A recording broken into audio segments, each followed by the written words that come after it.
day, ladies and gentlemen, boys and berries. Another episode of the Magic Brad Show, and we had some. I don't know what we had, but they're in the green room right now. My guests. I got two people coming on. This is gonna be kind of fun.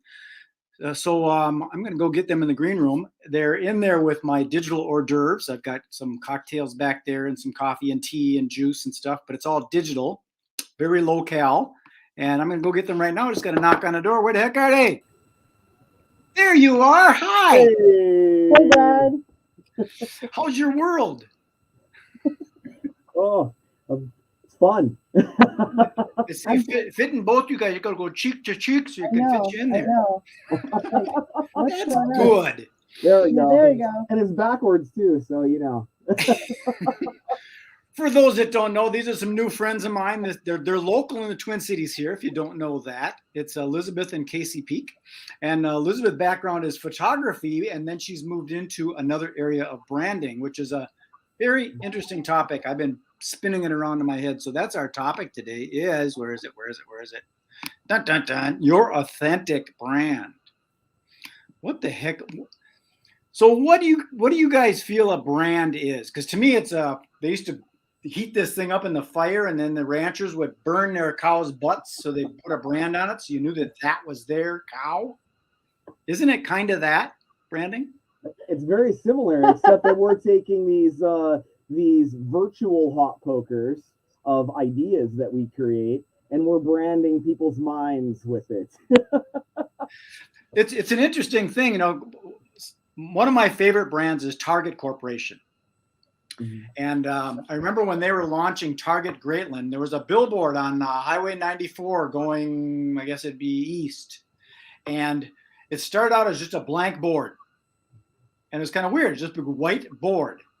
And you're driving down there next week, you drive down again, and you see a big arrow was stuck in the board. That was weird. Big giant arrow. It was three-dimensional, stuck out. Then all of a sudden there was another big arrow in there stuck in the board. And then there was another arrow in there stuck in the board, and they'd change this every like 2 days. And then all of a sudden there's a red dot where one of the arrows was. Then there was a ring around the dot. And there was another ring around the dot. And then there was the message. So they took a long time and they branded that Target logo. And now you can see that Target logo in black and white, and you still know that it's Target. Yeah, that's true. Yeah, it's very recognizable, and that's kind of the point of branding, is that you want to create something that's consistent and recognizable. So if people know by the look or the sound of what's happening, if they know it's you, then the branding was done right. And I got your website up here, the Your Authentic Reflections. I know that you've got a tab on there that's specific to branding. And what's intriguing about this, Elizabeth, because you've implemented more of it appears like more of a psychological flavor that you probably got from like photography. Because photography is an art, knowing which angle to get things. Because sometimes a photograph is better like this than it is like this, right?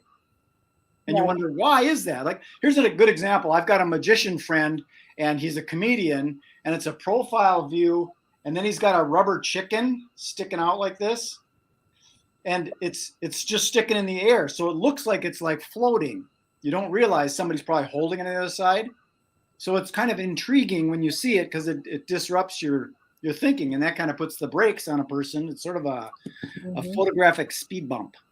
Mm-hmm. Yeah, it gives you a taste of what that person is like. Gives a little bit of a flavor, because that's a little bit comedic as well as magical. So if you're going for that, then you achieved it. I like what you're talking about, where it's your authentic brand, because I think that's one thing that's really missing on social media now, is being authentic. Because you don't know if you can trust the person, because they're not being authentic. Their image is like, you see the young kids flashing all the cash, driving around in Lamborghinis, and you go, I don't trust you. Well, and you're never really going to know if someone else is being authentic. It's a little hard to know that until you get to know them, right? But you will know if you're being authentic. And if you're not being authentic, it will make it very difficult for you to communicate clearly and to show up with confidence about whatever it is that you do. Because if you're constantly putting on something that is not you, you're like having to have this other persona, unless you just really love acting, that's not going to feel very comfortable, especially if you're trying to sell something that really represents part of who you are. Even someone as simple as someone who has a job who is a plumber, or someone who has a job making cabinets, if they are just copying what everyone else does in their field and they're not showing up in a way that is authentic to them, their marketing isn't going to help them. I mean, sure, it's, you know, your name will be out there, but people aren't going to get excited. They're not going to go, oh my God, you have to work with this guy, because that's what people get excited about. They get excited when you're excited. So if you can get excited about how you're showing up, then other people get excited too. So isn't the word authentic kind of from the word author? You know, the person that created it, sort of a, I mean, I don't know, maybe An author of it, I honestly, I don't know. authority, authentic. I don't know. I'm just guessing, but it seems like it. When we studied the word, the most important thing to, I think, authentic is that you are the original. You are the original. There's no other one like you. You Right. are you're not a fake. Just like you think of the paintings that have been forged, you're not forged. You're not fake.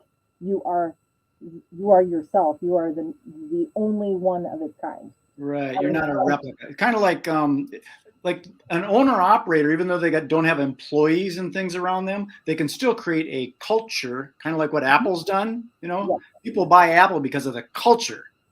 Yes. And if you have your own personal authoritative culture, people will say, I'm going to work with that person because they're into green recycling and nature, or you know, they have certain standards and things. And so that's the kind of thing that you, maybe before you even put the pencil to the paper to develop a logo, you might have multiple meetings with people to really understand what's going on in their head. What are they about? What's their passion? What are their standards? Yes, Exactly. that's one of the first things that people do when they're starting a business is they go, well, you know, let's say they're a woodworker and they like to make little, I don't know, little kid toys. So they know how to make this product, right? And they're thinking, well, you know, this is easy. I just need to go make a logo that represents a wooden child's toy. And then they'll go make the logo and they think that's it. But that's really not it. And unless they know themselves extremely well and they have an understanding of psychology and how to sell themselves, they're going to have a hard time. So what we do is we come alongside them, and first we identify who they are. So I start everything with a personality assessment, actually, and we talk a lot about who they are, what they bring uniquely to the table that's unlike any other person who makes little wooden child's toys. Like, you don't want to show up just like everybody else. You want to be the original, the one of the kind, and then everyone will want it because it's one of a kind. So, or you don't want to show up as somebody else. Like, I could have used your services years ago when I was doing my magic. I thought I wanted to create more of a sophisticated self. So I called myself Bradley A. Goodham. And I thought about using my middle name is Arthur. So I was going to call myself Arthur Bradley to be more sophisticated and suave. That ain't me. So I would be creating a brand that was, you know, people would see it and they go, oh my God, we got to hire this guy because he's so suave and sophisticated. And then I come out and do all sorts of corny, wacky stuff. They would be disappointed in the presentation. Right. I was misrepresenting my brand.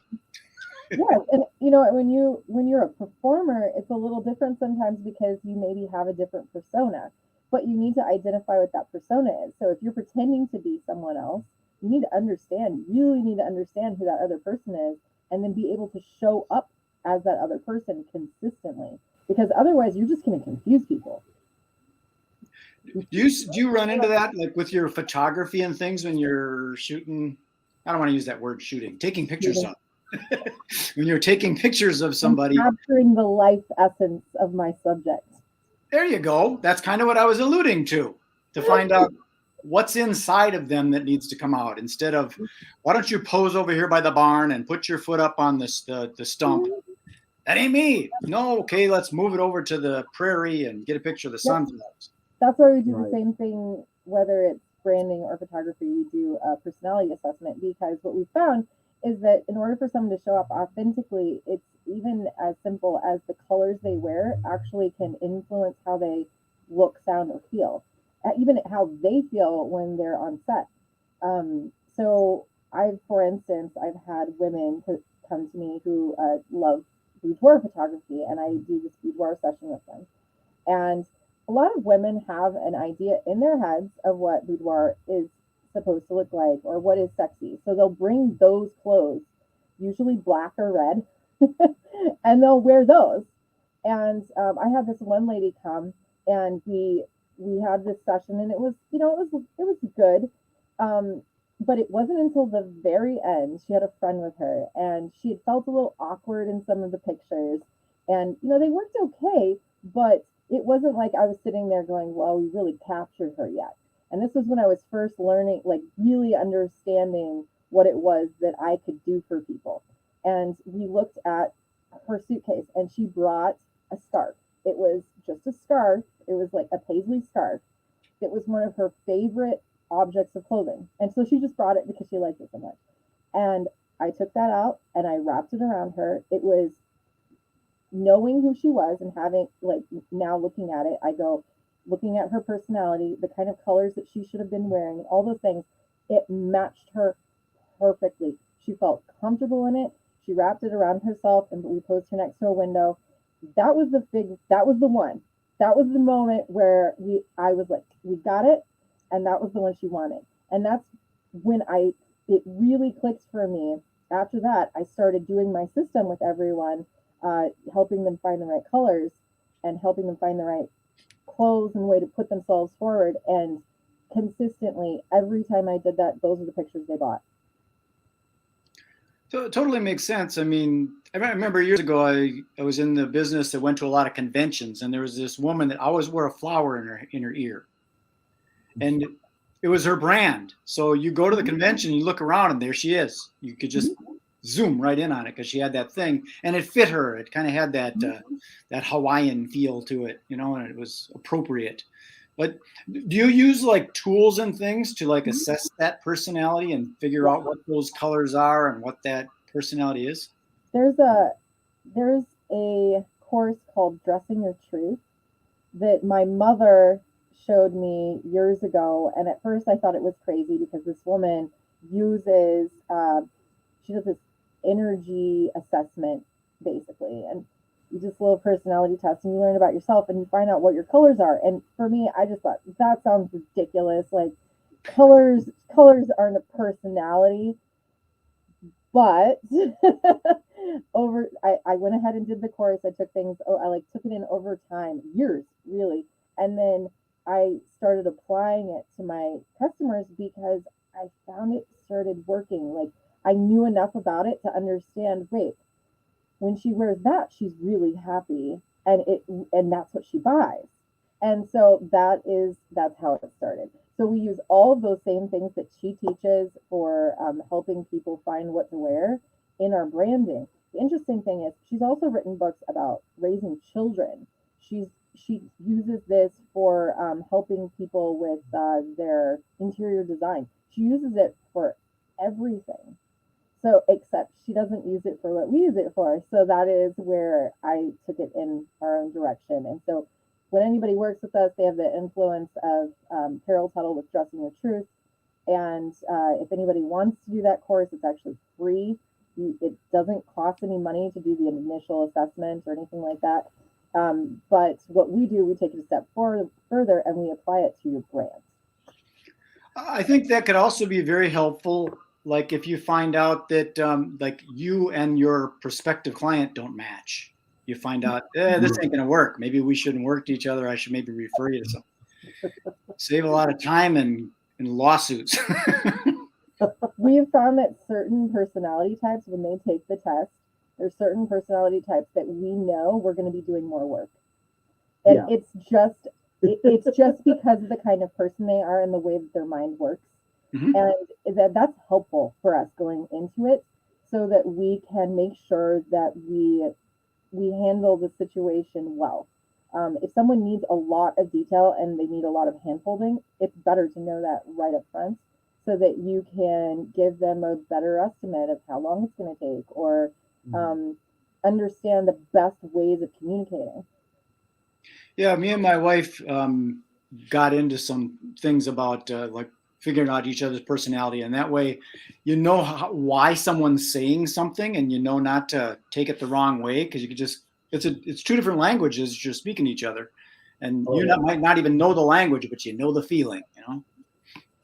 Yeah, exactly. You know, we run into a few clients that we've had where basically, as they're talking about it, they're really all about the fine details. So whenever we're working with the imagery or the verbiage and the way the verbiage is put together, they're far more likely to give us to give us what they don't like about it.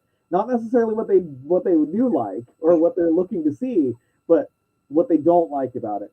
And that's good. It's very helpful. But at the same time, since there's not the positive feedback, since there's not, you know, the feedback of, oh, hey, I like this, it makes it much harder to find the right details to put in there to get, you know, to get them excited about their brand. It's like but it takes longer. It's like a sculpture. You got this big piece of rock, and you got to chip away all that crap to get to the beautiful sculpture inside. Right. We got this can be Michelangelo, you know, where we have to carve out the, you know, the statue that's already there. It's in there somewhere. Well, and our friend Frank got a little message from our friend Frank. Said colors, music, clothing all add to our personalities, and looking at those are window into our inner personality. Exactly. Windows to the soul. That's right. Thank you, Frank. And that's when you know you've got it. Like when I'm doing photography for someone and I've set them up for success by helping them choose their colors and the right kind of fabric and all that. That's when you put them in the setting and you take a picture of them and you go, oh my God, this is amazing. And everyone knows it. Everyone knows it because it's consistent with who they are. And one of the things that's interesting, if you look at, like you pick up a Vogue catalog and you start looking through it, most of the time when people are choosing models, they're using them to show off their products. They're not necessarily trying to help them be authentic. And so you're going to see models wearing all different kinds of things. There are certain body types that are chosen specifically for modeling because they are better at showing off diversity of color. For instance, people that tend to be more symmetrical, they tend to look extremely good in bold, high contrast colors. So if you look through a Vogue catalog and you're like, why is a lot of this stuff the same or similar? Sometimes it really is because they're using these people to show off what they want to show in a picture, and not really what, you know, it's not going to be those things where you look at the picture and go, oh, well, she looks like a really amazing person. I want to get to know her. No, it's not like that at all. They're like living mannequins. Yes, exactly. They're like living mannequins. There was a story once that I was reading about one of these supermodels, right? And they called her one of the smallest supermodels in the industry. And the reason why all of these agents loved her is because she was more beautiful the more clothes you put on her. So they could show off all of their wares because she just looked better and better and better and more elegant the more that they put on her. So when you're doing this stuff, it's almost like finding that needle in the haystack kind of thing, because, you know, I've always been fascinated when I go to the Minnesota State Fair and you get up on top of that hill and you look down and you see thousands of people, and they all have two eyes, a nose, a mouth, and ears, but they all look different. It's fascinating. They do. And that's what your job is to find that little somebody inside of that sculpture, right? And all of us like to be seen as who we are too. We like to be different. We like to be seen as who we are. So being able to figure that out for somebody's brand, for, you know, for their business or for their portraits, that's amazing. It makes you feel really, really good that people can then years later take a look at it and say, wow, that really means something. You really captured them. Yeah, I've gone to events where I'm just not dressed right, or something. The event doesn't feel right, and you feel so awkward in there. you know. So if you know your authentic self, now I can go walk in any place in Mhm. jeans and a t-shirt. I don't care. I feel more comfortable. So I'm actually the sort of person, if you ever decide to look up dressing your truth and go through the course, there is a type that's the type 3 or the determined type. And I am actually so practical that I tend to, like, naturally, I wouldn't be drawn to this. I mean, I wouldn't be drawn to fashion. Like, naturally, it's more that I like to look good, and I like to be able to present myself confidently. So this is a way that by learning this, it helps me be consistent to always show up the way I want to. So I can go to a thrift store now, and whereas before I'd go into a store and I'd be like, "Oh my gosh, this is awful. I can't handle this. It's just too much." I can go into a store, I can go into a thrift store, and I can just look at the racks and I can look at colors and go, and it's not as simple as, "Oh well, I look good in red or I look good in blue." It's not like that at all. It's actually about hues, and tones. But you can look through the rack and just see the colors and go, "Well, that'll work, that'll work, that'll work." So for me, it just made my life so much easier.